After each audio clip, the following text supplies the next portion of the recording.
Alright guys, they just released a new trailer for Zack Snyder's Justice League. A little bit of backstory, I hated the first Justice League movie. It was just painfully mediocre. We didn't get Zack Snyder's vision. The DCEU in general, just compared to the Marvel movies, it's not even close. I think the DCEU has had a rough time in the last couple of years. I mean, Man of Steel, Batman v Superman, and then Justice League. Man of Steel was just okay. Nothing really blew me away. Wonder Woman was pretty good. I didn't really like Batman v Superman. Suicide Squad, bad, you know?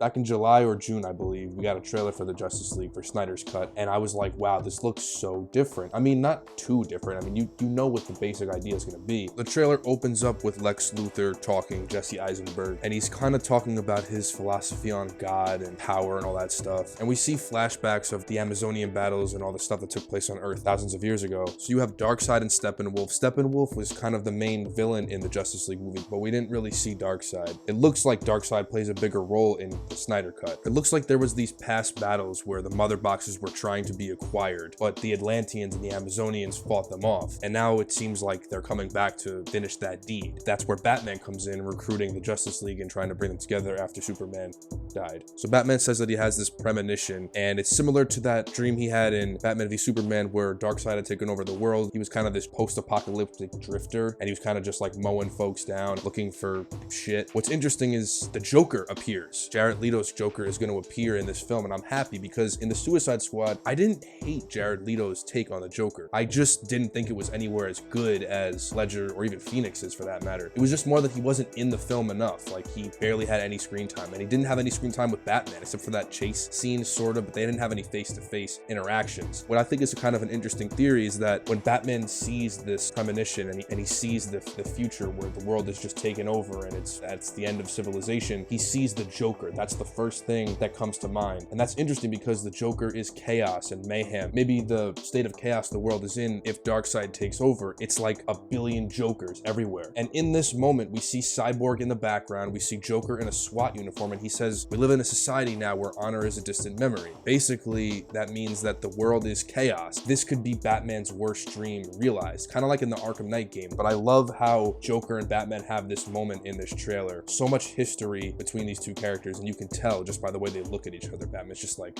oh, this motherfucker again. In this trailer, we see a lot of scenes that we've already seen in Justice League and everything. Like, for example, we see Bruce Wayne recruiting all the members. We see Wonder Woman save this group of school children from these murderers. We see Arthur looking for the Trident. But then we also get things that we haven't seen. Like, we see Darkseid and Steppenwolf interacting. We see the past battles. In 2017, they kind of just had to make a very universally appealing Justice League. They couldn't really go that much deeper into Zack Snyder's vision because Zack Snyder wasn't involved in the project anymore. But like I said, with Batman, we see that dream state that he's in. We also see Cyborg in that same post-apocalyptic version of Earth. It's a dream in the beginning of the film, and then it actually turns into something, and who knows? Again, I like when trailers do that. They play around with, well, they show you one thing, but then they show you the same thing with something else, and it's like, are they purposefully manipulating this, or what are they doing? I love how we get that moment where Alfred says, if you can't stop the chaos that's about to ensue, then don't wave the red flag, don't wave Superman's symbol of hope. In other words, don't give people hope if you know that you actually can't give them hope. And that's kind of poignant. I guess Bruce Wayne in this film is going to be a lot more of a team player and more of a futurist, kind of like a Tony Stark-esque character. We also get to see Superman's black suit. I'm not really a big Superman guy. Like, I don't know a lot about him. Like, I know a lot about Batman and other superheroes, but I'm guessing his black suit is kind of like his rogue suit. I'm just kind of going on what I see here. I think this Justice League is kind of going for this new Age of Heroes vibe, this new set of warriors that are defending the Earth from extraterrestrial activity. This trailer basically showing me that Earth was always like that. There was always Justice League kind of people on Earth, like the Amazonians and the Atlanteans, all these groups of people who defended Earth. And the Justice League with Batman, the Flash, and Superman are kind of just the 21st century version of this. I'm trying to figure out if the story is going to be the same, if it's going to be where Steppenwolf comes to Earth looking for the mother boxes and the Justice League have to beat him. This looks more like Darkseid's going to be more involved, and it's going to be more of a